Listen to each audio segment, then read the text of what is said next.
여러분과 제가 큰 틀에서 볼 때 구약이 성령님에 대해서 뭐를 말하느냐라고 할 때 한 번 들으면 잊지 않는 그런 유기적인 관계가 있다는 걸 생각했습니다. 그 첫째는 성령님과 우주 창조. 그래서 모든 형체와 그 형체가 가지고 있는 기능은 창세기 1장 1절부터 2장 3절에 첫 3일에 형체를 만들고 다음 3일에 1일, 4일, 2일, 5일, 3일, 6일 짝이 되도록 해서 그 공간 안에 기능을 가지는 자들을 수놓는 일, 이것은 바로 성령님이 하셨다. 그리고 이 성령님이 사람을 지으시는 일도 결국 창세기 2장 7절에 보니 코 구멍에 생기를 불어넣어서 살아 움직이는 존재를 만들었다.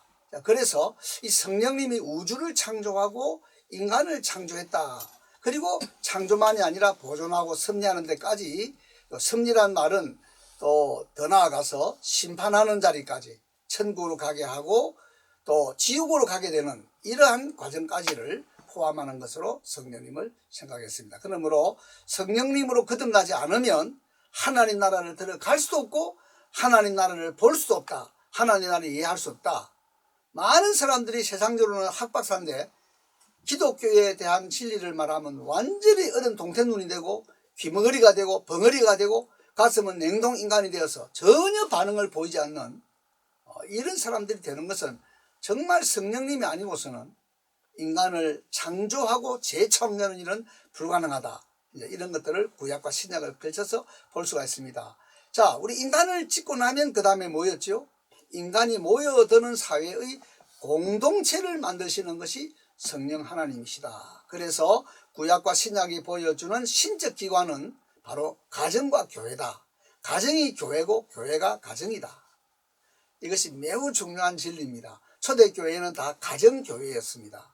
가정에서부터 교회가 만들어지고 두 사람이면 교회다. 이것은 마태복음 18장 20절에 있습니다. 너희 중에 두세 사람이 내 이름으로 모인 곳에는 나도 그들 중에 있느니라.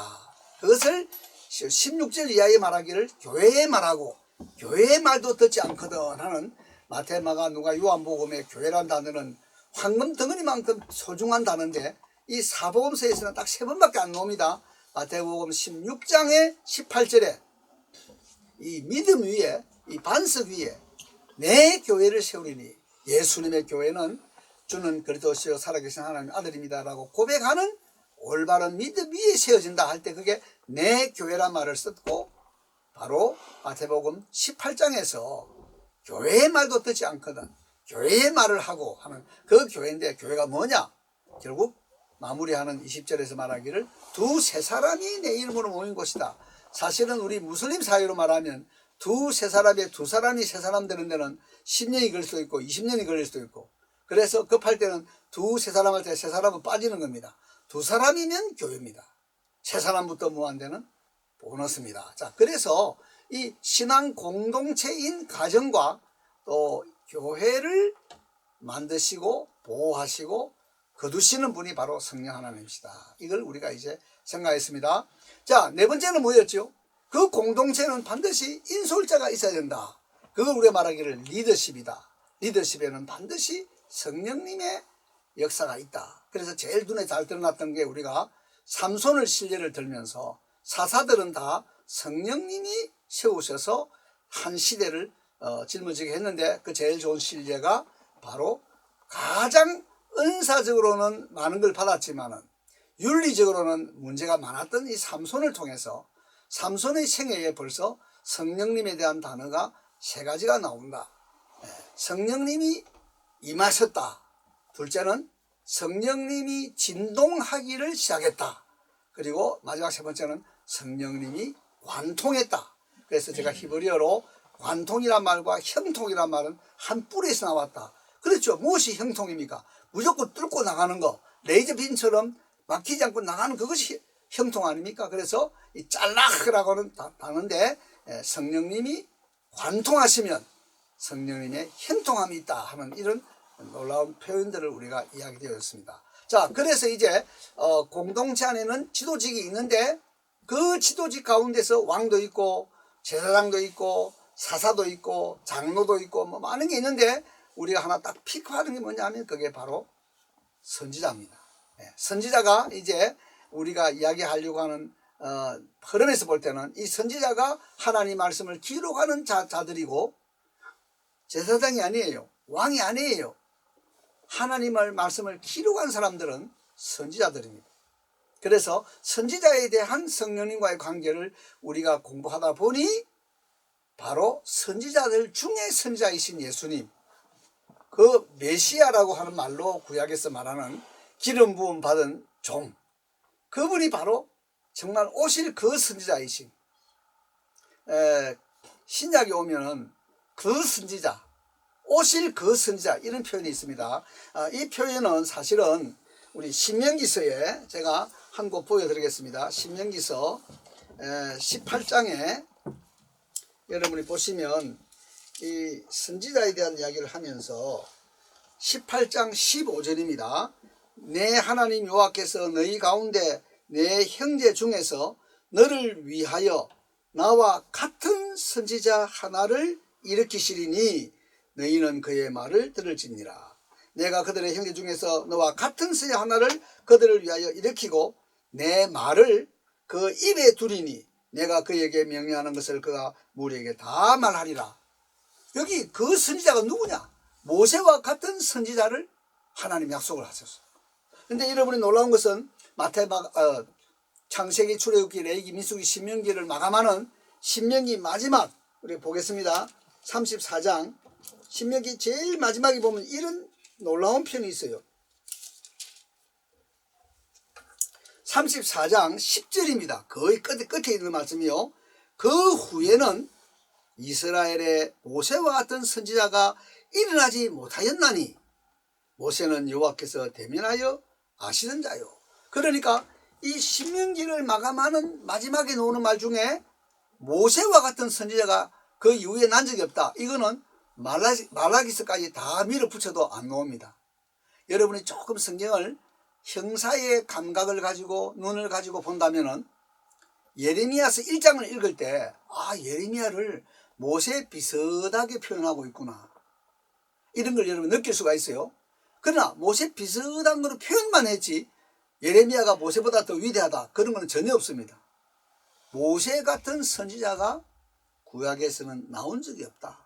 그러면 신명기 18장 15절이 말하는 모세와 같은 선지자를 하나님이 일으키고 그 입에 말씀을 줄 거라고 하는 이 사람이 누구냐? 바로 이분이 요한복음에 오면 오실 그 선지자, 오실 그 선지자이신 예수님을 가리키는 것이구나. 야, 구약 전체가 신명기 34장에 나오는 마지막 표현으로서 구약에서는 모세 같은 선지자가 일어난 적이 없다, 이렇게 평가를 함으로 말미암아 이 선지자에 대한 진정한 이상적인 존재는 신약의 우리 예수님으로 넘어가야 되는 이런 놀라운 것들을 보여주면서 왜 이 선지자에 대한 이야기가 지도직에 있어서 마지막이 되어야 하는 것은 예수님께 연결시키는 과정에서 볼 때에 그러하다, 이렇게 이제 이해가 되는 겁니다. 자, 그런데 여기서 하나 조금 더 볼 게 있습니다. 이제 이 선지자에 대한 이야기는 특별히 여기 이제 많은 구절들이 있는데 우선 제가 이렇게 정리를 하겠습니다. 왕이 있고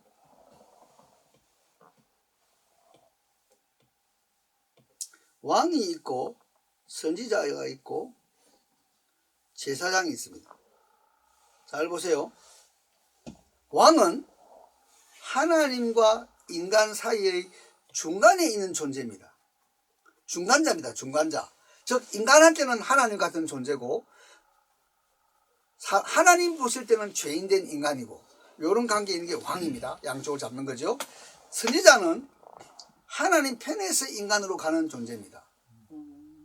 그래서 항상 여호와의 말씀이니라, 여호와의 입의 말이니라, 말은 자기가 하면서 이 말을 자기 말이 아니고 하나님의 말이다. 그래서 이걸 말하자면 우리가 히브리어로는 피 아도나이라 그러는데, 피 아도나이, 피가 뭐냐면요, 피 아도나이, 피가 뭐냐 하면 이게 입입니다. 입. 그러니까 여호와의 입, 그게 선지자입니다. 그래 이걸 다른 말은 대변인이다. 여호와의 대변인 이렇게 이야기하는 거예요. 제사장은 정반대지요. 인간 쪽에서 죄인들을 대신하여 피를 가지고 하나님께 나아가는 자가 제사장입니다. 그런데 우리가 흔히 볼 때 왕, 선지자, 제사장 중에 누가 인기가 제일 좋았을까? 이렇게 쉽게 물으면 답은 제사장이다. 왜? 나의 연약을 해결해 주는 사람으로 하나님께 나가니까 누가 제일 부담스러우냐? 하나님의 입이라 그러면서 막 무조건 앞에 몰수하고 이야기하는 선지자가 부담스러운 거다. 왕은 중간당을 사니까 좋으면 좋고 나쁘면 나쁘고 이렇다. 그래서 우리가 지금도 시대에 보면 조금 왕적인 은사를 받은 사람, 선지자적인 은사를 받은 사람, 제사장적인 은사를 받은 사람의 그 일반 사람들에게 받는 한호성은 차이가 있다는 걸 보여줍니다. 그러니까 대제사장적인 이런 인사를 받은 사람은 내 문제를 해결해 주는 편에 썼으니까 늘 인자하고 늘 감사하고 이렇게 갈 수 있지만, 선지자는 뭐죠? 하나님의 말씀이니까 잘못된 거 딱 지적하고 잘한 거는 격려하고, 그러니까 항상 그분 앞에 가면 뭔가 부족한 나의 것이 드러나게 된다는 식이 되니까 선지자적인 사명을 가진 사람들은 인기가 많지 않았다. 그렇게 볼 수 있습니다. 자, 그래 여기서 이제 여러분이 선지자인데, 사실은요 이 선지자를 가리키는 표현이 굉장히 많이 있습니다. 많이 있는데 여기 지금 제가 여기 보면 한 14가지 정도를 제가 정리해 놨어요. 선지자를 가리키는 표현이 이렇게 많다. 예, 많은데 그 중에서 제가 특별히 보여드리고 싶은 것은 여기 보면 그 영의 사람이란 말이 있어요. 그 영의 사람. 이시하루아. 그 영이 누구죠? 성령님이죠. 그러니까 선지자는 성령님의 사람이다. 그러면 말씀을 주시는 분, 말씀을 기록하게 하시는 분이 누구냐? 성경 전체를 놓고 보면 성령님이세요. 그러니까 선지자는 성령님의 사람이다. 말도 성령님이 말씀하게 함을 따라서 말하고, 기록도 성령님이 기록하게 하심을 따라 기록하는 자다. 이게 진정한 선지자고, 그것에서부터 벗어난 사람은 다 구약의 여러 경우로 나오는 거짓 선지자다. 입으로는 평강을 말하지만은 전혀 평강이 없는, 입으로는 하나님을 사랑한다고 하지만은 전혀 마음은 없는 이런 거짓 선지자다. 이런 점들로 우리가 보는 겁니다. 그 영의 사람이란 말이 여기 보시면 호세아서에 이렇게 9장 7절에 이시하루아, 성령님의 사람은 바로 선지자를 가리키는 것이구나. 자, 그 다음에 하나님의 입이란 단어가 44번 나옵니다. 구약에서. 하나님의 입이 누구냐? 이게 바로 선지자를 가리키는 표현입니다. 그래서 듣든지 아니 듣든지, 좋아하든지 싫어하든지 하나님이 말해라는 것을 그대로 말합니다. 그래서 이걸 여러분 잘 보시면 보세요. 선지자란 말이 히브리어로는 나비인데, 나비. 그래서 나비라 그래, 나비. 나비. 이거는 말한다 하는 동사에 만들어진 명사입니다. 명사인데, 재미있는 것은 이거를 헬라말로 기록할 때 뭐라고 썼냐면 프로페테스.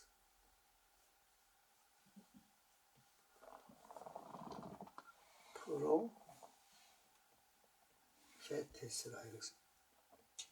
이게 선지자입니다. 프로페테스. 그럼 프로는 뭐냐?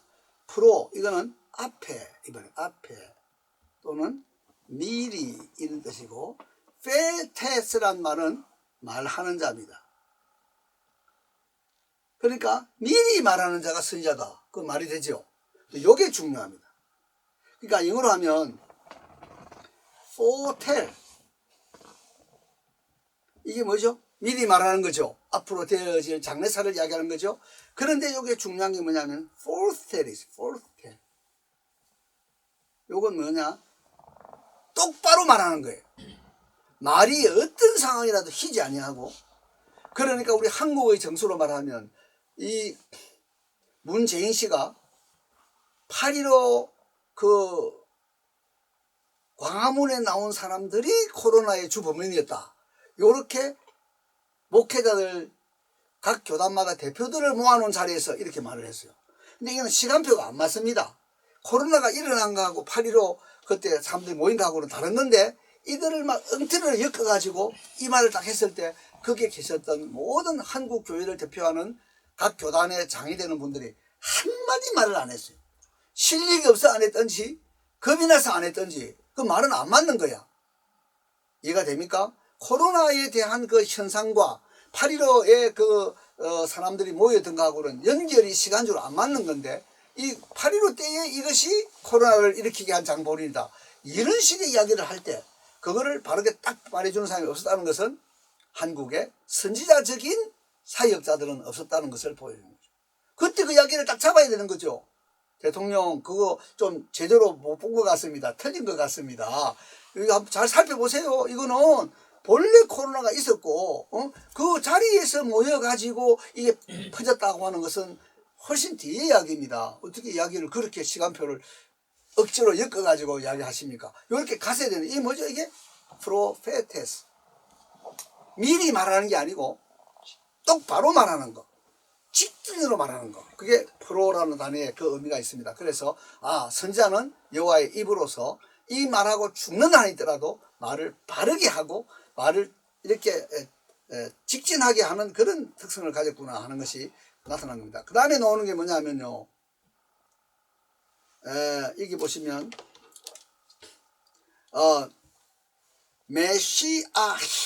메시아히가 뭐냐면 나의 기름 부음 받은 자, 나의 기름 부음 받은 자. 그래서 여러분이 요즘 우리 유대인들 말로 그리스도인을 뭐라 하는가 하면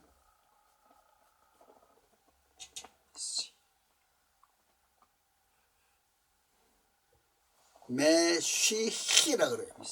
메시히 뭐죠? 나의 기름 부음 받은 자. 그게 뭐죠?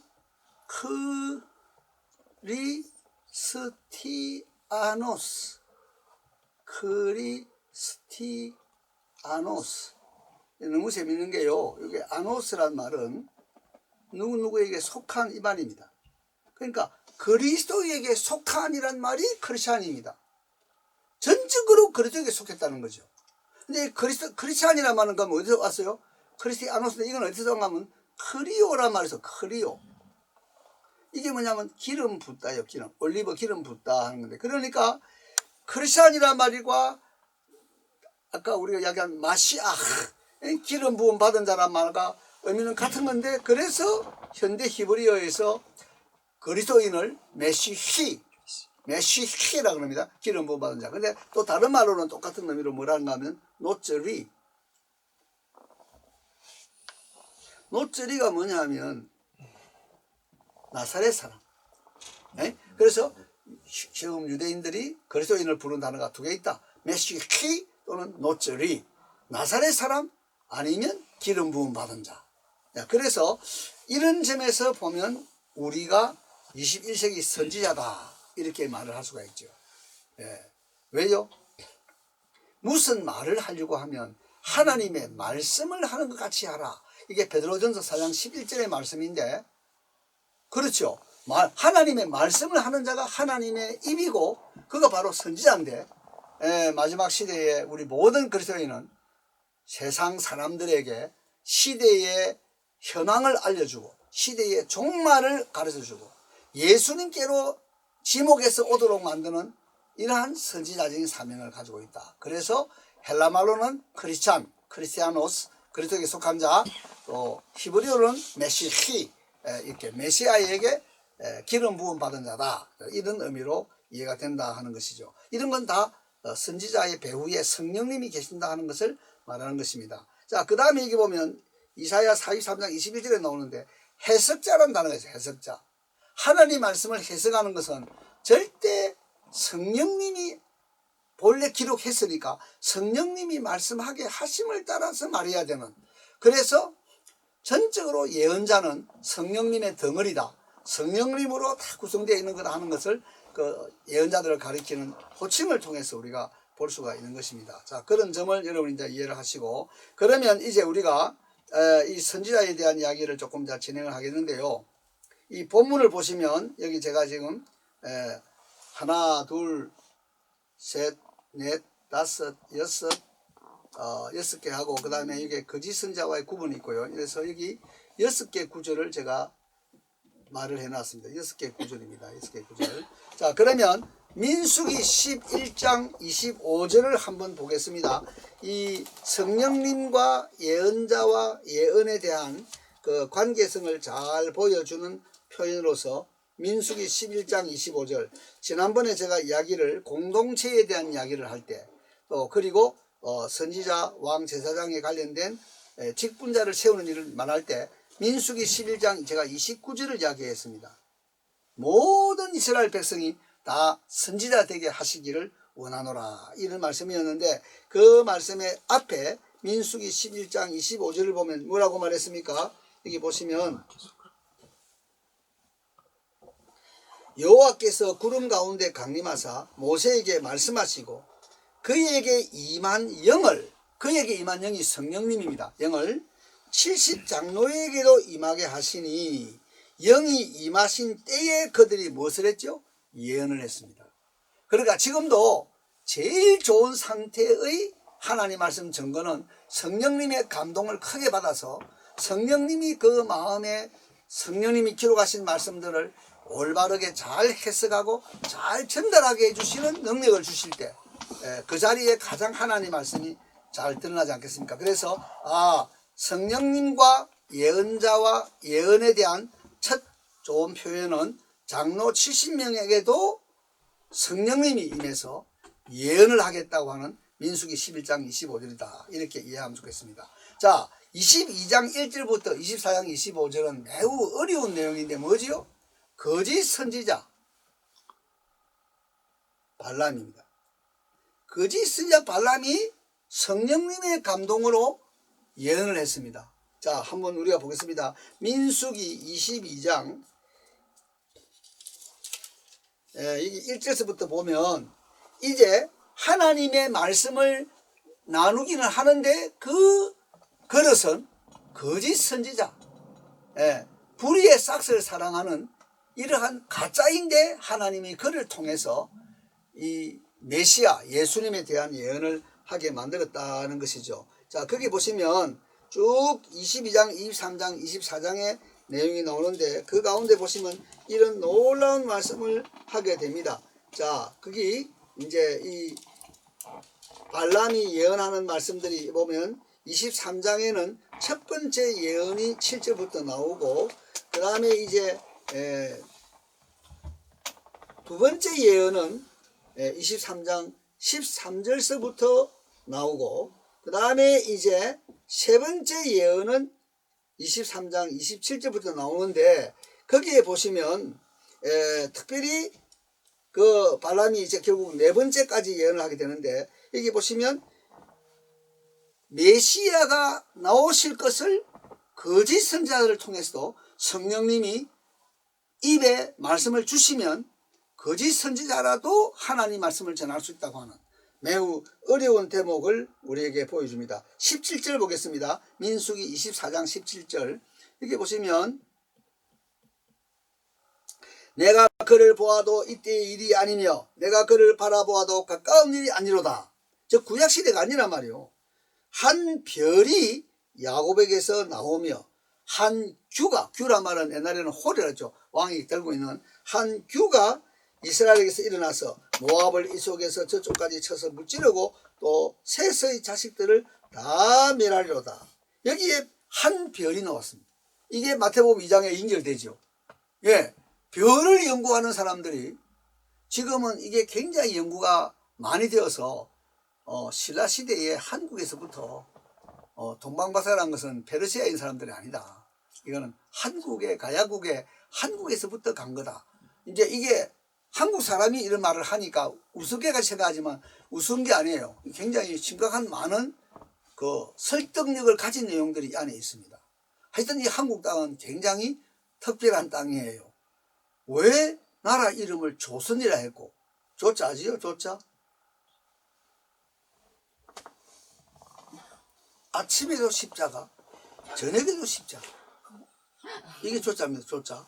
선자는 한 번 들으면 절대 안 잊어버리죠. 생선과 양이 선자입니다.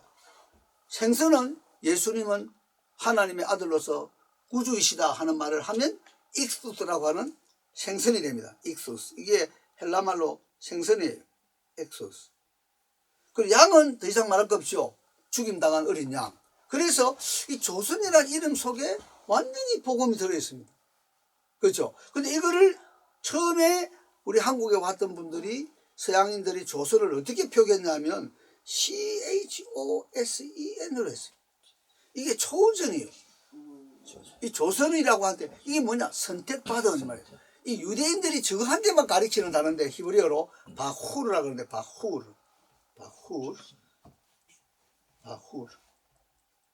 즉 선택받은 하는 단어가 우리나라 이름이 조선이 선택받은이고 중국말로 하면 낮이나 밤이나 십자가 하는 너무나 희한한 민족이 되어 있고 산에 가서 먼 산을 바라보고 외치는데 야호 하는 민족은 한국 사람밖에 없습니다. 야호는 여호와의 이름의 첫 두 글자입니다. 여러분이 예호슈아, 야호, 엘리 야후, 맨 뒤에 가서 또 야후, 야호. 그래서 어쨌든 우리 민족은 참 특이한 민족이다.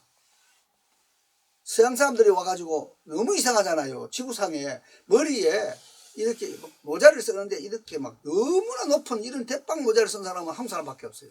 물었어요, 선교사가. 이게 뭐야 하려니까 이게 갓 그러거든요. 가신데 그냥 갓 이러니까 놀래가지고 오 마이 갓! 하나님을 머리에 이고 다니는 민족이고 나는 이런 게 예사로운 게 아니라는 거예요.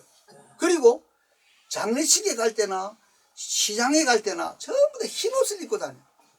흰옷은 요한계시록 7장 9절에 가야 나옵니다.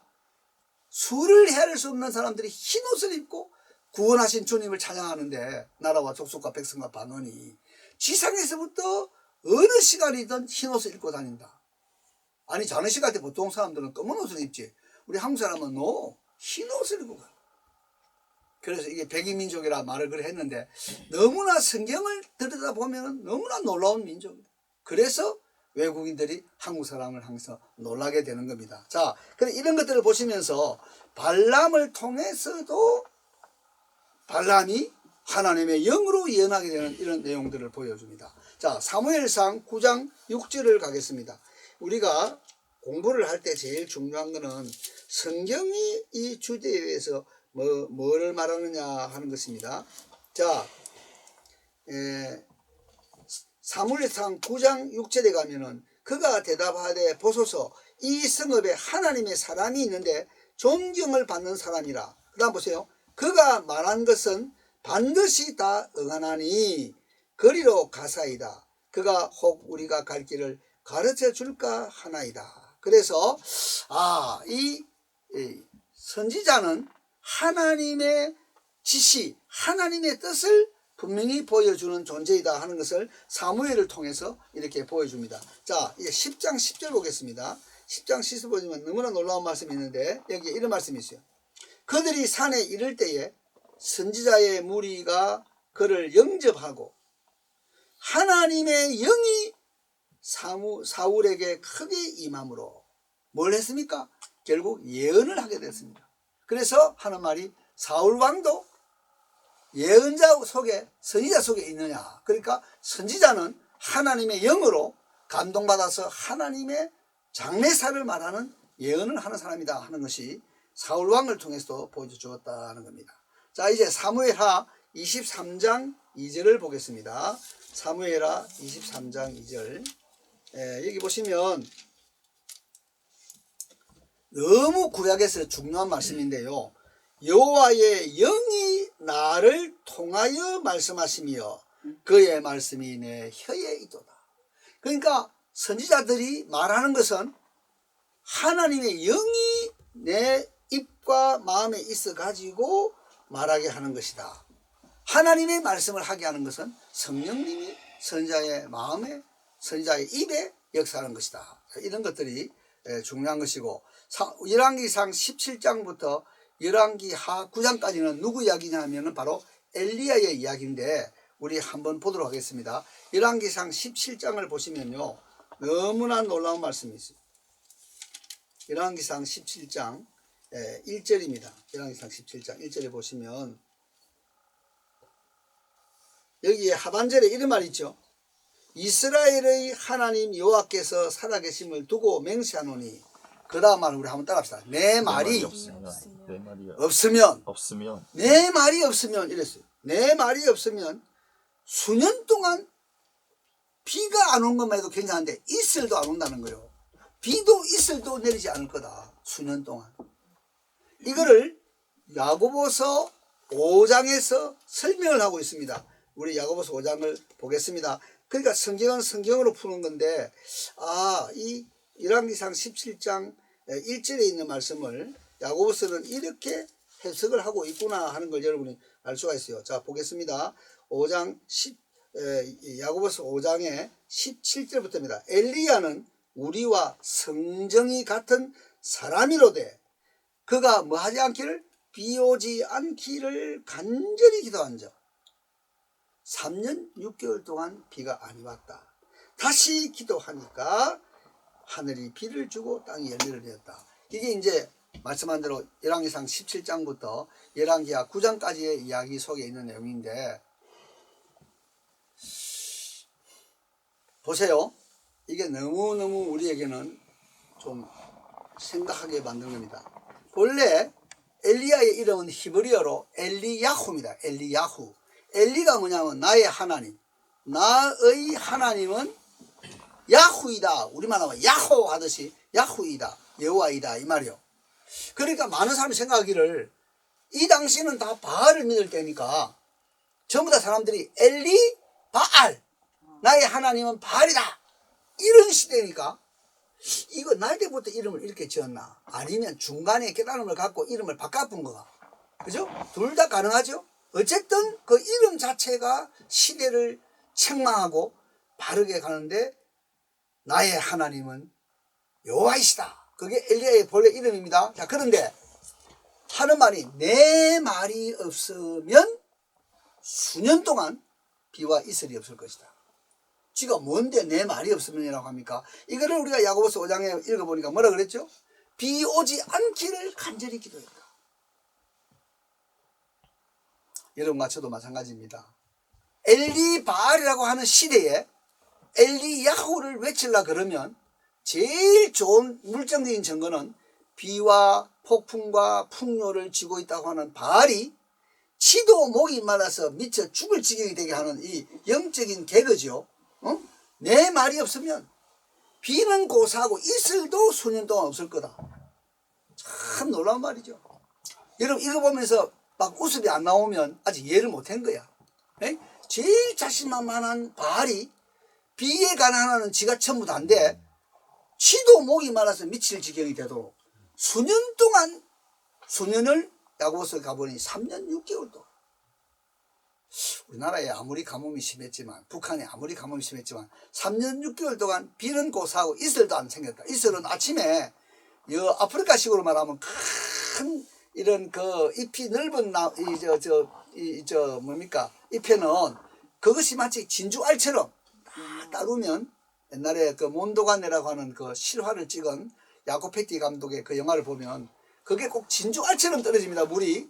근데 이슬은 굉장히 몸이 좋습니다. 그걸 이렇게 톡톡 봤는데 보면 그게 굴러가는 게 꼭 진주알이 굴러가는 것 같단 말이에요. 그러니까 비가 안 오더라도 이슬만이라도 내리면 아침 일찍 일어나는 사람한테는 약간의 목을 축이는 건 되는데 비도 이슬도 내리지 않을 거다. 그러니까 바알을 완전히 말라 비틀어지게 만드는 이야기를 했다. 그래서 3년 6개월 동안 비가 안 왔다. 그러니까 여기 보면 내 말이 없으면이라고 이야기했는데 얼마나 기도하면서 확신이 왔으면, 하나님 말씀인데 내 말이 없으면 이렇게 이야기했습니다. 여러분이 잘 아실지 모르겠지만 레위기 26장과 신명기 28장은 언약의 복과 저주에 대한 이야기인데 거기에 가장 핵심이 뭐냐 하면 하나님 앞에 범죄하고 하나님 말씀을 순종 안 하면 하늘이, 땅이 철이 되고 노시 되어서 비는 고사하고 완전히 먼지를 날리게 될 것이다. 비가 없다는 것이죠. 그러니까 비가 와야 할 때 비가 오지 않는 것은 하나님의 언약적인 심판과 하나님의 저주다. 이것이 구약이 가리키는 표현이에요.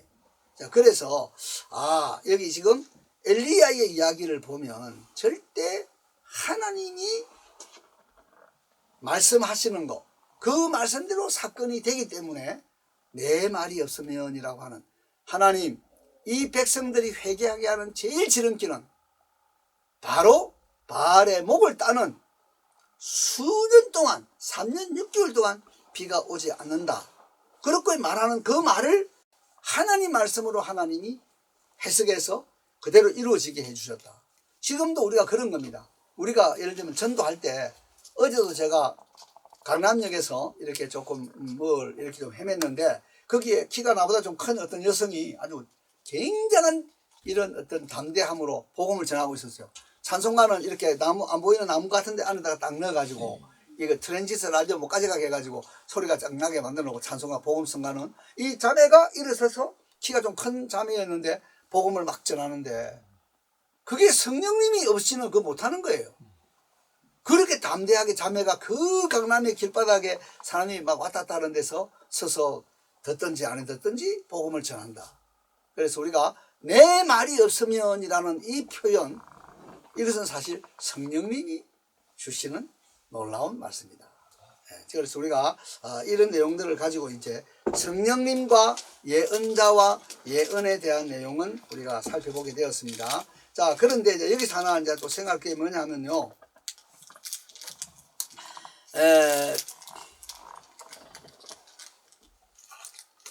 열왕기상 18장 12절을 내가 한번 읽겠습니다. 굉장히 그 일반 사람들은 잘 모를 수 있는 그런 것인데, 열왕기상 아까 우리 17장을 생각했고 18장 12절에 보면 이런 말이 있습니다. 열왕기상 18장 12절, 이는 그들이 하나님 여호와의 말씀을 듣지 아니하고 그의 언약과 여호와의 종 모세가 명령한 모든 것을 따르지 아니하였음이니라. 자, 그래서 하나님의 계명을 지키지 않는다. 미안합니다. 열왕기상이죠. 내가 열왕기하를 읽었습니다. 열왕기상 18장 12절. 예, 여기 보면 이런 표현이 있어요. 예, 성령님께서, 자, 제가 읽습니다. 내가 당신을 떠나간 후에 여호와의 영이 내가 알지 못하는 곳으로 당신을 이끌어 가시리니 내가 가서 아합에게 말했다가 그가 당신을 찾지 못하면 내가 죽임을 당하리이다. 당신의 종은 어리서부터 여호와를 경외하는 자라. 여기 지금 아주 은밀하게 아합의 신복으로서 하나님의 사람들을 먹여 살리는 일을 이렇게 100명씩 50명씩 굴에 숨겨가지고 하던 이 귀한 우리 종이 오바다라고 하는 종입니다. 6절 보시면 종이 뭐라고 이야기를 한가 하면, 아 그래 엘리야가 여기 있다라고 말을 했는데 막상 왕을 데리고 오면 성령님이 그냥 뭐라 그럴까요? 뭘 이렇게 에스겔식으로만 하면 머리를 딱 잡고 이러니까 옮겨버리면 나는 어떻게 되냐 이거지. 나는 어디로 당시 간지도 모르고. 그래서 이게 뭐냐면 성령님이 선지자를 붙들고 인도하신다. 그런데 때로는 기적적으로 어디로 가는지 모르게, 때로는 불교식으로 말하면 축지법으로 그냥 이렇게 해서 들어 올려서 어디로 가게 해버리면 나는 결국 왕 데려왔다가 붕 뜨고 죽는 거 아니냐. 이런 표현 속에서 우리는 성령님이 필요할 때는 이러한 시공간을 초월하는 일들을 하실 수 있는 분이시다. 예를 들면 에스겔이 그발강가에 이렇게 지금 잡혀서 있습니다. 여기 그발강은 완전히 이라크 쪽에 있는 지역입니다. 그런데 보면 에스겔서 8장한테 보면 예루살렘 성전에서 어떤 우상 숭배가 일어나고 있는지를 다 봅니다. 그게 표현이 뭡니까? 머리 한 움큼 딱 쥐고 이렇게 해서 들어서 몸은 지금 그발강에 있는데 영적으로 자기를 데리고 예루살렘 성전에 있는 내용을 보게 하시죠. 이런 것이 선지자가 성령님을 따라서 예언하고 또 상황을 본다고 하는 의미들을 가지는 이해입니다. 제가 기억나는 것 중에 하나가 뭐냐면요. 80년대에 중국의 기독 신자들에 대한 것이 가장 핍박이 심했을 때, 한 분이 자매인데, 어쨌든 하나님 은혜로 미국으로 넘어왔는데, 뒤에는 이 사람이 속물이 되었어. 뭐 좋은데 미국 땅에 살다 보니까. 그런데 처음에 딱 왔을 때 여기 굉장히 막을 때 자기가 뭐라고 고백했는가 하면, 나는 TV도 없고 아무것도 모르지만은 미국이 얼마나 썩었다는 것을 중국 땅에서 기도 가운데 다 봤다고.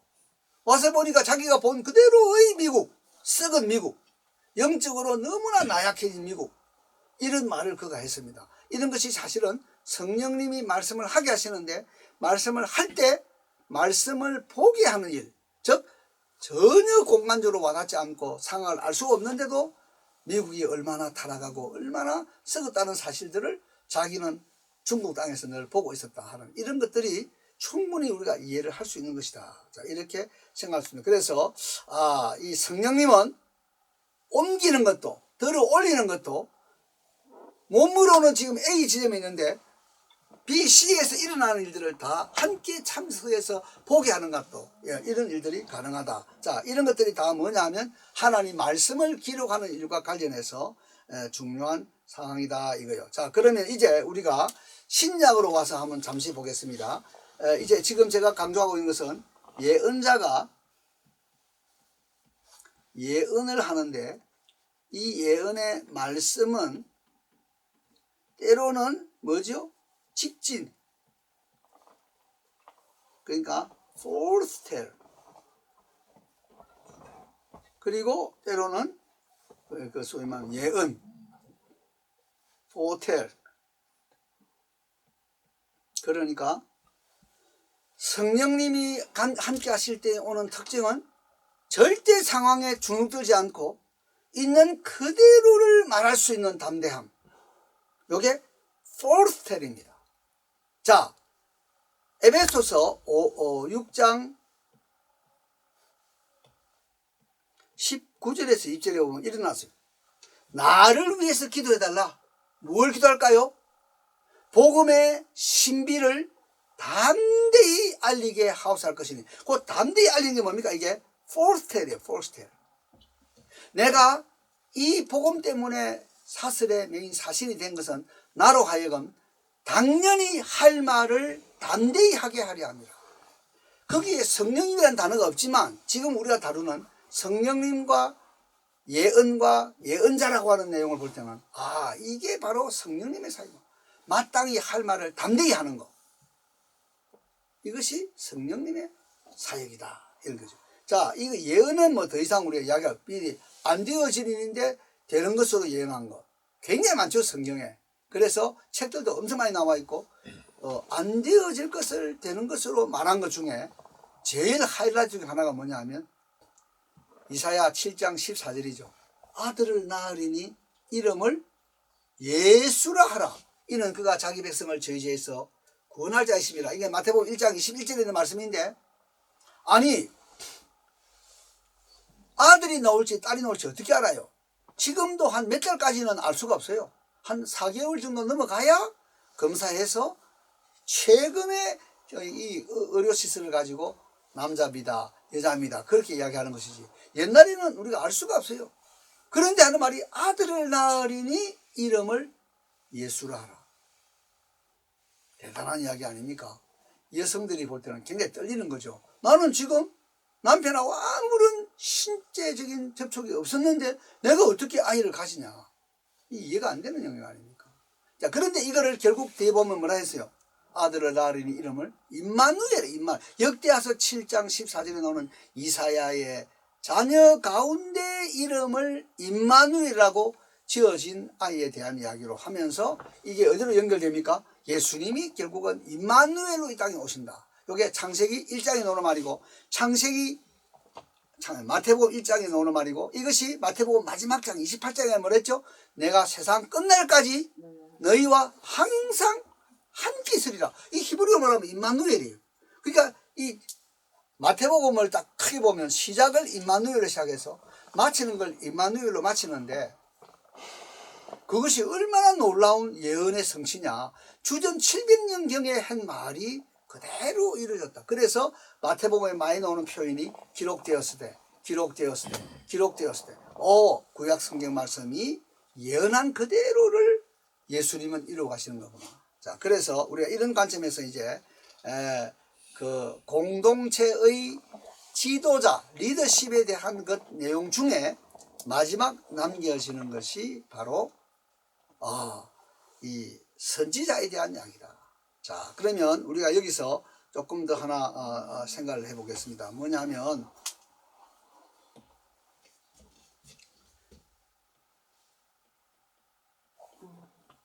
신약에 오면 이런 표현이 있습니다. 1번 선지자의 글, 2번 율법과 선지자,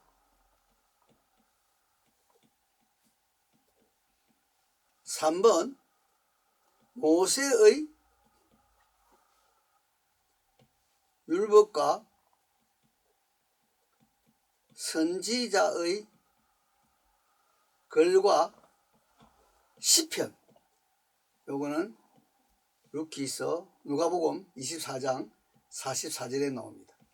자, 신약에 구약을 가리키는 표현이 크게 세 가지로 나옵니다. 한 단어로 말할 때는 선지자고, 두 단어로 말할 때는 율법과 선지자고, 세 단어로 말할 때는 율법과 선지자와 시편이다. 그러니까 결국은 성령님과 예언자와 예언이라는 말을 우리가 이 성경의 큰 분류를 놓고 보면 성경은 선지자의 글이다. 맞습니다. 조금 더 세분하면 성경은 구약으로 말하면 율법과 선지자의 글이다. 맞습니다. 그리고 가장 세밀한 것은 딱 한 군데 나오는데 율법과 선지자와 시편이다. 시편이란 말은 시편이 성문서의 거룩한 문서라고 말하는 성문서의 대표적인 책이기 때문에 이게 뭐냐 하면 소위 타나흐. 이게 지금 유대인들이 성경을 구약 성경을 타나흐라 불러요. 타나흐. 그런데 이게 뭐냐면 토라, 네비임, 케투빔이라는 단어에 첫 글자만 치면 이렇게 되는 거예요. 그래서 유대인들이 지금 가지고 있는 구약 성경을 세 가지 단어로 표현해서 율법과 또 선지자와 시편이다. 이렇게 표현하는데 요 표현들을 잘 보시면 성경 기록을 한 사람은 다 선지자다. 네. 그래서 이 케투빔 아가스도 있고 또 루키도 있고 여러 가지 이런 문학적인 책들이 있는데 이것도 궁극에 들어가 보면 이 글을 쓴 사람은 선지자다. 이렇게 우리가 말을 할 수가 있는 거예요. 자, 그래서 이 선지자가 이제 결국은 성령님에 의해서 성경을 기록했다 하는 것으로 일단 정리를 합니다. 이 정리의 가장 중요한 것은 베드로후서 1장 21절입니다. 제가 요까지 읽고 오늘 이 강의는 일단 우리가 10강은 오늘 이것으로 마무리를 하겠습니다. 자, 베드로후서 1장 21절에 보면 선지자들이 결국 성령님으로 예언하고 성경이 기록되었다 하는 것을 보여주는 가장 중요한데 보세요. 일어났습니다. 예언은 언제든지 사람의 뜻으로 낸 것이 아니요 오직 성령님의 감동하심을 받은 사람들이 하나님께 받아서 말한 것입니다. 여기에요. 지금 우리가 헬라어로 말하면 이 두 가지가 나옵니다. 하나는 디아라는 단어가 나오고요. 디아. 하나는 휘포라만 나와요. 휘포. 디아는 뭐냐면 통하여. 휘포는 뭐냐면 의하여. 그러니까 영어로 하면 from. 미안해. from이 아니고 through. 그리고 이거는 뭐냐면 by 이 말이에요. 그러니까 성경은 성령님에 의해서 기록되었는데 누구를 통하여? 선지자들을 통하여. 그렇게 성경 기록의 인간은 선지자들을 통하여, 그리고 원저자는 성령님에 의하여. 요 두 단어가 신약에서 보여주는 성경 기록에 대한 실체, 누가 역할을 감당했는가에 대한 이야기입니다. 그래서 이제 우리가 오늘 생각하는 구약에서 이제 우주를 짓고 인간을 짓고 또 가정과 교회라는 의미에서의 공동체를 짓고 이 공동체에 필요한 지도직을 만들 때에 그 지도직이 굉장히 많은데 이것을 신약으로 넘겨주는 가장 중요한 지도자는 바로 성경을 기록하는 선자들이고 우리 예수님은 바로 오실 그 선자라고 하는 점으로 정리하고 있다. 이렇게 이해하시기를 바랍니다. 수고했습니다.